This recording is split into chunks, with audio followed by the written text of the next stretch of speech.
This is the Impressions Exchange Podcast. Where all topics impacting the graphic imaging and printing industry are addressed via in-depth news coverage, analysis, and timely interviews. Hi, I'm Denise Gustavson, Editorial Director for Printing United Alliance, and the guest host for the special Printing Impressions podcast series in celebration of Women's History Month, highlighting the women in the printing industry. During this series, I'll have the opportunity to talk with women from all segments of the industry about their experiences and their journey as a woman in the printing industry. So today, it's my pleasure to welcome Lane Hickey-Wiggins. She's president and CEO of Douglas Screen Printers. So Lane, welcome. Thank you. So kind of to get us started, can you describe a little bit about the work that you do as president and CEO? That's a loaded question because I think I do a little bit of everything in that on any given day, I could be out on the production floor, running around, helping out in any given capacity. And then sometimes I get to travel for my job. And other times I have to do the nitty gritty office work. So I get a varied array, I would say, of things as being president. My favorite is probably when I get to spend the day out on the production floor and see all the magic that happens and the creativity that goes on. The creativity in this industry is just phenomenal to me. And I've been in it 25 years, so I love, like you said, going out on the production floor and just watching as stuff comes off the printers and seeing it getting fabricated and changed into that final product. Still always so amazing to me. Mm-hmm. Well, and I think what's especially humbling or awe-inspiring, whichever, is that I can go walk out on my floor and see something and realize the final use of that product. Mm-hmm. And it just comes full circle for you, right? Yeah. And so the creativity just involved in making that final product and then knowing where it's going to be seen, that's what gets me excited. Yeah, which is good. It's a good thing to get excited about. Mm-hmm. How did you get into printing? That's a funny story also. I had no intention of following in the family business footsteps. Mm-hmm. I went to SCAD, Savannah College of Art and Design. Yep. And I have a BFA in art history. So explain to me how art history and printing are married. I mean, it's a stretch. It's a stretch. I mean, granted, some printing is done with art as an art form. Some, right? Those are the fun projects that we don't see in production, right? Yeah. But so, yeah, I had no desire to really run this company. I grew up in it, literally as a child, was running around this very building. But the circumstance, came about once I was graduating from SCAD, and it was an opportunity to learn a lot about what it takes to go throughout the different phases of the career I've been able to do. And it was unique in that how many young fresh out of college kids get offered the chance to come back into a business that they've already been a part of, right? I was already doing some work for the company, just on a small scale, but to come into the company and to really grow as a leader and then ultimately take over the company. So for me, I saw it as a way to somewhat apply my art history degree, but more so work towards how can I cultivate the leader that I want to be and also have fun at my job. So when you started back after you graduated from SCAD, what kind of jobs were you doing? Obviously, you had a career path. You didn't just come in as president and CEO. So what was your career path once you came back from school? Well, once I came back from school, I went into marketing. So I think I started in marketing, and then I went into like VP of marketing, and then kind of sideways went into VP of client relations. And then that ultimately springboarded into the president position. But before I went to SCAD and I was in the company, I got all the grunt work, right? You get to do this lovely Excel data entry that nobody else wants to do, or you get to answer the phone and here's your script, or, all the things that nobody wants to do but have to be done. So I've kind of run the gamut of things. I mean, I think at one point I was actually running the shipping department. So I've done everything. So You've swept the floors, you've done the shipping, whatever's needed. yes, I have actually come in to catch up on work over the weekend and ended up running a printing press. So yes, I can officially say I've pretty much done everything here. So how have the experiences that you had in all the different areas within the company really led to your success as a woman leader? That's an interesting question. I would be lying if I said I had the magic answer because I don't. I think that a lot of what goes into being a leader and the experiences that I've had along the way is there's a lot of learning involved. And if you're not willing to learn, I think you really shortchange yourself in terms of how you develop as a leader, especially when you are a woman in the industry. And as we all know, this is a male dominated industry. So learning those lessons, whatever they may be, are all that more valuable because you're setting yourself that much further apart. I think that there are so many different things that I've experienced through the past 10 years that I've been running this company that have led me to this moment today of being a woman in a male dominated industry and trying to find my footing, if you will, as a leader within this industry. How do women really find their footing within a male dominated industry? I think we show up and we aren't afraid to show up. I find that sometimes being quiet is the best thing to do, only because when you're quiet, you're able to take in all of the conversations happening around you. And it makes you that much more powerful when you show up to the next conversation, right? I'm certainly not saying that suppressing your voice is the right thing to do, but I have found that taking in the conversations and listening to what's going on around you and experiencing what there is to experience within the industry at all of the different events, it's really a humbling experience to just be quiet and listen. And then show up to the next conversation with something really relevant to say. I personally also feel that it's really important to step outside of your comfort zone. So when you really don't want to go to that event with all the males, do it because you're standing up for yourself and you're standing up and advocating for women in the industry to show them that they can do the same thing. Mm-hmm. Listening is very powerful, I've found. I mean, especially because I'm usually the one asking the question, so I get to listen. Mm-hmm. But sometimes it's amazing what people will say just in an answer to a question. Just listen, you build that knowledge, and it just helps you along the way. Very, very interesting. I agree. I think it is very powerful. I feel like I've learned so much just from the different settings that I've been in, whether it's a board meeting, whether it's at the expo, whether it's a dinner, whatever, just from hearing others' experiences, especially when it comes from a place of, I've been in the industry for 25 plus years and here's what happened, right? Mm-hmm. And you get that from listening. So yes, I definitely agree. It's interesting and it's a great way to build your knowledge base and also, I don't want to say provide you that one up, but provide you that one up. Give you that little extra lift. Mm-hmm. Sometimes to get the other perspectives. Like for you, you grew up in the printing industry, but for other women that I've talked to, they kind of fell into it. And just the different career paths that they started on and then they maneuvered and then they ended up in printing. It's very interesting to see how those journeys are similar and different at the same time. And it's so beneficial to learn from both.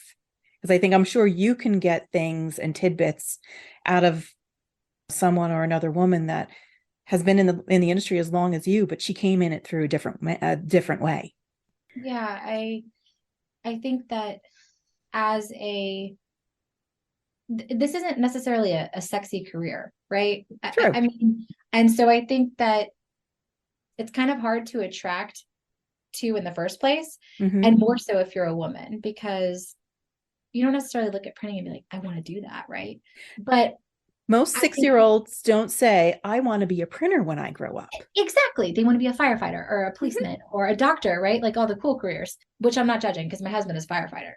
Love him. But I never wanted to be that, right? Mhm. I wanted to be my own boss. I wanted to run the company, right? That was ultimately my goal, whether it was in printing or not. So I think that it's certainly a hard enough industry to attract people to. Yeah. So getting visibility for women and helping women understand, what goes into it and how good it actually can be is really important and certainly something I advocate for. I think one of the hardest things that the industry as a whole has to overcome is, in some ways, the bad rap that it has, or the bad perception that it has, that it's an old industry, that it's maybe a dirty industry, or maybe people just think about it as a magazine, newspaper, things like that. Last year, I was frustrated because the New York Times did an article on the creation of a bestseller. And they actually did it from the production process, which I thought, oh, cool. But all the pictures that they showed were in an offset shop, great big offset presses, but the pressmen are dirty and their aprons full of ink and there's rags and things. And it's like, that just doesn't do our industry any good. Right. It's tough. It is tough. I mean, it certainly has, there's a way to message it. Let's just say that. Yeah. And I agree that messaging the labor side of it is not the best way to go about it. And part of it is that the printing industry, the pressmen or press people, as technically we should probably be saying, are probably the smallest piece of a much larger company. Because there's all different departments within a printing company, between customer service and finance, accounting, and you can go on in all the departments. It is printing. Yes, printing is what you guys do, but it's not necessarily the only jobs that are available either. Absolutely. Production is one part of it, depending on your business model and the type of printing you're doing, certainly could be a smaller percentage. But I think that speaks to the point that branding and messaging is everything, and how you present something is super critical to someone's perception of it. Yeah. Some of the women I talked to, they're early in their careers, and one of the first comments they told me was like, I didn't realize what was involved in a printing company until they actually got in the printing industry, because it was an account management or a customer service job. But then they just started realizing, oh, that's print, and this is all the things that incorporate in print. Yes, I just actually was listening to president of Printing United Alliance, Ford Bowers. I was listening to him talk about advocacy and how the government specifically maybe doesn't realize how all of these things intertwine into print. Print is not just a magazine, you just said. Print is not just that piece of paper, right? There are so many things that go into print. You can print almost anything now, right? You can print wallpaper, you can print flooring, or you can be like me and print the labels. So whatever works. Honestly, a week or two ago, I was reading an article that they're printing solar panels now. Yeah. It's amazing what can be done. The technology and to me, like, that's what makes print so fun and so attractive, is that it's ever changing, right? I mean, I'm still doing screen printing and I love it. Don't get me wrong. I do not believe in the whole notion of screen printing is dead, because I still live and breathe it every day at this shop. But digital printing, 3D printing, all of the different things that are coming out now, it's so inspiring to look at, what could be next for our company or what other companies are doing. And how can these all be complementary to each other? Right. Exactly. Because when digital signage and the screens came out 10, 15, whatever years ago, they were saying that all the billboards are going to be replaced. That didn't happen. Yeah. Because there's a time and a place for when it fits and when it doesn't fit. Right. And I think that's going to be true of print just in general too. Yeah. There's always a time and a place. And I think that most companies, obviously not all, because there are some that don't make it. But I think that for us, we've been in business since 1939. So we're obviously good at evolving to whatever's next, right? Mm-hmm. Started out as a sign company and have turned into, a screen and digital printer.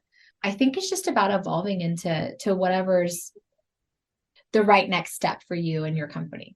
Yeah. Just a matter of reading that crystal ball to figure out what is that next step. Right. Well, the inevitable crystal ball is not easy to read. No, indeed. It is definitely not. So one of the things that, especially in the printing industry, that we've seen is that a lot of women have had to make a choice between their career or deciding to get married, have a family, and go that route. Mm-hmm. It's gotten better, obviously, as time has gone on and technology has changed with smartphones and other things. Women are connected. Is that something that you were forced to make a decision about as well? Obviously, you wanted to run a company. That was something that was in your DNA in some ways. And is that a choice that still a lot of women have to think about and consider? I certainly think consideration goes into it. For me, whether this is the right way or not, I did it all at once. So I took over a company. I got married about 3 months before I took over the company. I took over the company, had a child less than a year later, had my second child, I believe, 3 years after that. Also managed to get an MBA in between all of that. Goodness gracious. Right. So, I did it. I probably did it completely backwards, honestly, but I did it. And for me, it wasn't really it's not that I didn't have a choice, because you always have a choice. I just looked at it from a place of, these are the things that I want to accomplish. I don't, I want to be done with, whether it's having kids at a young age, because that's what I chose to do, whether it's getting the MBA at a young age and being done with it. And if I want to go get another master's degree, well, I have time to do that. Right. So I kind of crammed it all into the first, honestly, 5 years. So now is my time to be able to focus on other things and to be able to grow. But I fully recognize that not every woman has that choice to be able to do everything that I did. And so I do think that our digital age and the technology advances that we have, and the fact that we can be so connected, is a great thing, because I think it makes it easier for the woman that is newly married and decides she wants to start a family, but also still have her career. I don't think it's impossible anymore. I think that's kind of a antiquated view, in that it used to be very difficult because it just either wasn't accepted or the means weren't in place for a woman to be able to do it. But now I think the role has turned, or the roles have reversed, and then a woman has a choice. She can say, well, I'm going to do both because I can. And that's exactly what I did. So, which is good. And I think the younger generations as well have gone against a little bit of what some of those traditional things have been. They're not sticking by the traditional, the woman is the one that raises the kids, then the one that sacrifices her career, whereas the man is the breadwinner. I think that's changed a lot, because I think a lot of the younger generations, at least that's what I'm starting to see, is that it really is more of an equal partnership. They're both raising the kids. They're taking turns. And that's a completely different way to have the workforce. Yeah.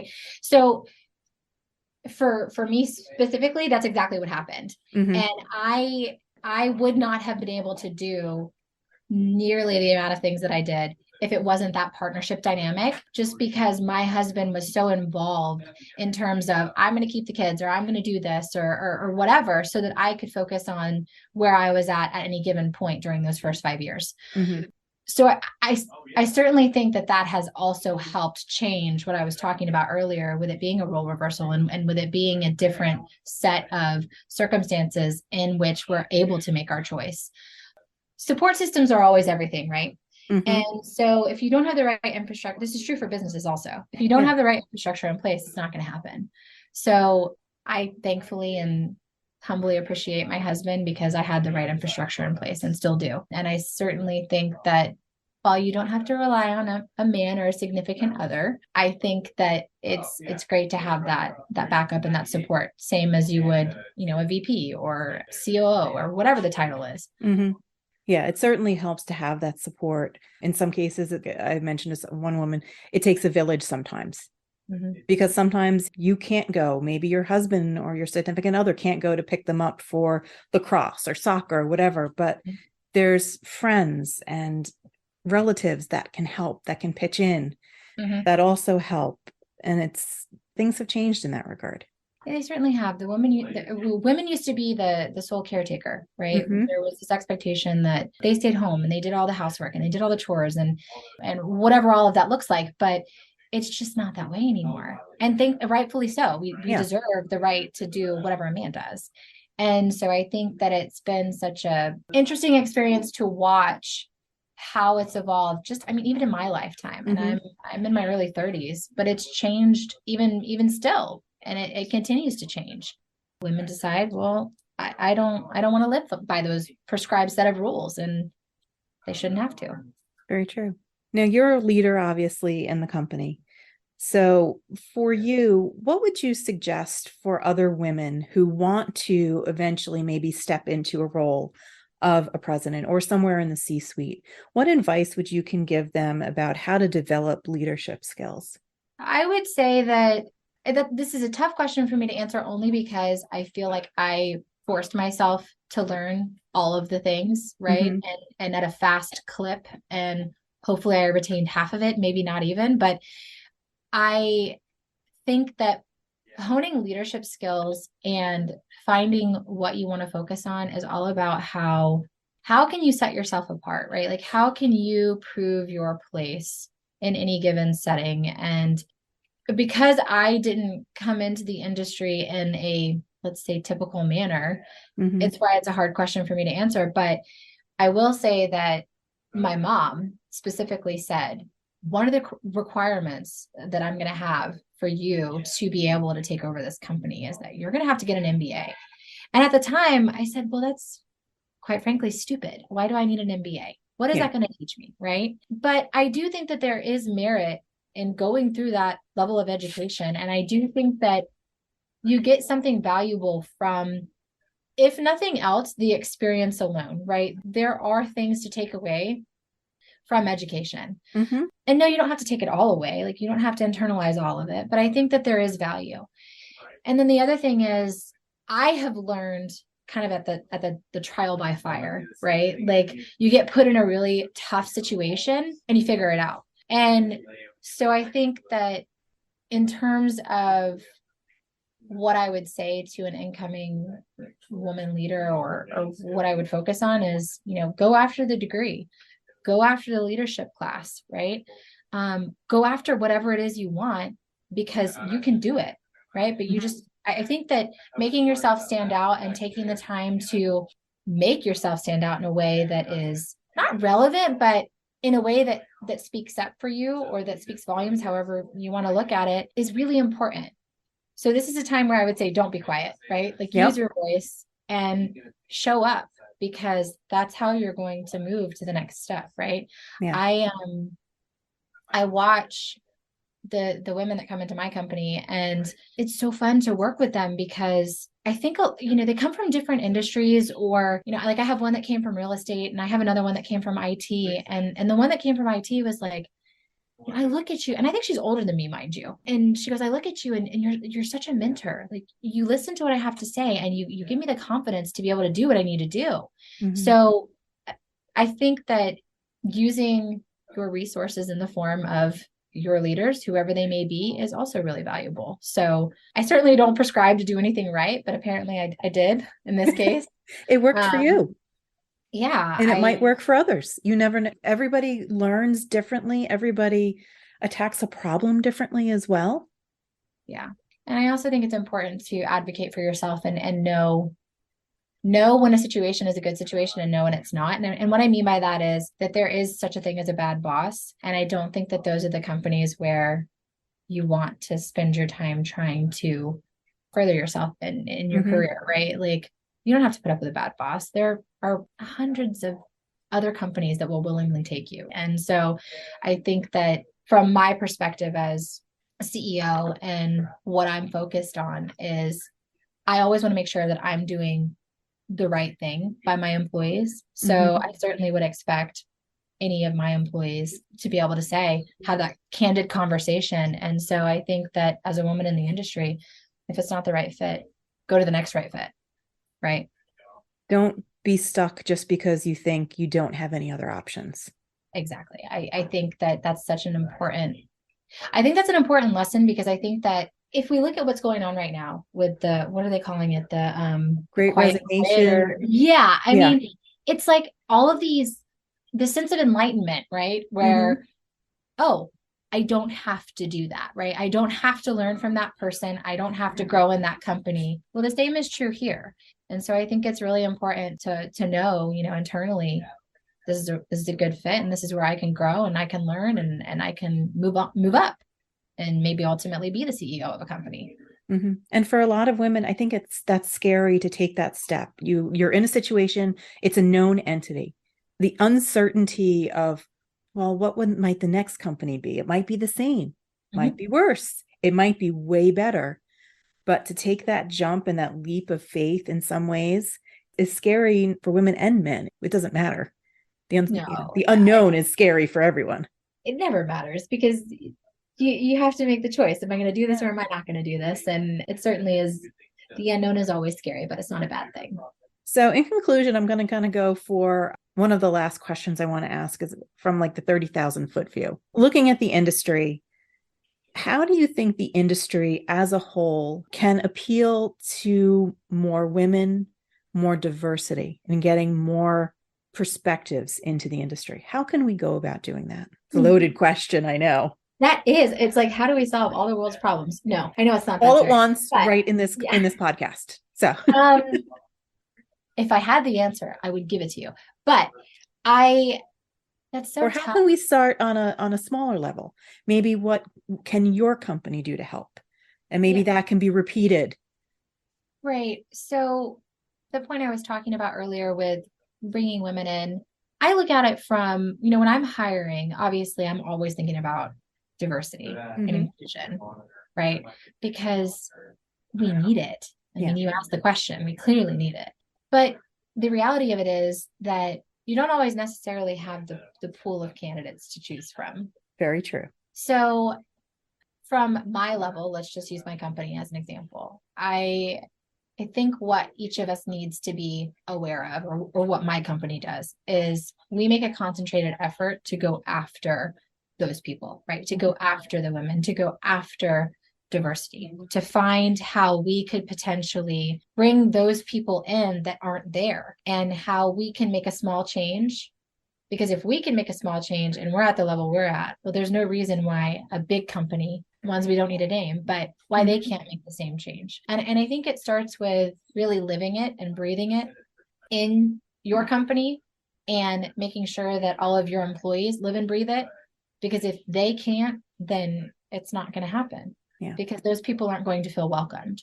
But I don't struggle with the women piece. I more so struggle with the diversity piece, because it's just really hard to find those candidates in. And I don't know if that's a demographical thing or what that is, but we try our best and we work with what we're given. And obviously we certainly always try to be cognizant of it, but I have to be honest in that I couldn't solely make decisions based on that, because I would probably weed out the entire candidate pool. So very true. Yeah, I think the first step is always awareness, right? And if you're not aware it's an issue, then it's kind of like you have your head stuck in the sand. So we're obviously aware of it. And then I think the next step is action. And how can you put it into action? And like I said, I don't have the magical answer. I wish I did. But it's certainly awareness and action, and how you put it into action is the only way that this industry can, I think, move forward in terms of bringing in diversity. Because we think that the women aspect is the only, not missing component, but let's just say it's lacking. There's not enough of us. but the diversity piece is just as big, Yeah. if not bigger. To get a good rounded company, you need the different perspectives, the different life experiences. Certainly. And I think that's true for the industry too. I think that it is changing. Don't get me wrong. I wish it was changing faster.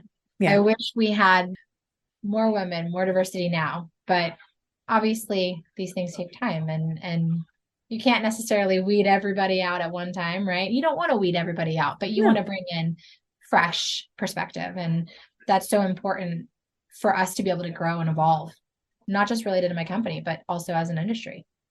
So my last question, knowing what you know now as president, CEO, a leader in the printing industry, what advice would you give to yourself when you were just starting out, running around the shop, about entering the family business, about entering the printing industry? What would you tell yourself? I probably tell myself it's okay to give yourself a little grace. I think I was on this mission to prove everything so quickly and to say, I can do all of this now. And I'm going to show you how I can do all of this. No problem. Right. Because I'm a woman and I can. But you don't have to do that. I think that I would tell myself, take a step back, like see the bigger picture, breathe, smell the roses. Like it's okay to pause. The other thing I would probably tell myself is have patience and trust the process. There are a lot of times where I don't do it now, but when I was younger, or younger in my career, however you want to say that, I was so impatient and I expected change to happen instantaneously. And that's just not realistic. I mean, it's never realistic. It doesn't matter what circumstance you're in, right? But what my 20-year-old self didn't know, my 30-year-old self does know. And I'm sure my 40-year-old self will have even more input to give. Of course. But yeah, I think that while it's important to be high achieving and do all the things you can do, it doesn't all have to be done at once. Not everything's immediate, right? So patience sometimes is the hardest thing. Well, they say it's a virtue, so we must need it for some reason. Yes, indeed. So everything doesn't happen all at once, perhaps, probably. Yeah, exactly. Because you wouldn't be able to do it all at once. It's not possible. Definitely not possible. Well, Lane, thank you so much. It was a really awesome conversation to have with you today. Thank you. I appreciate you taking the time to talk to me. And thank you for taking the time out of your busy schedule to chat with us. So thanks again.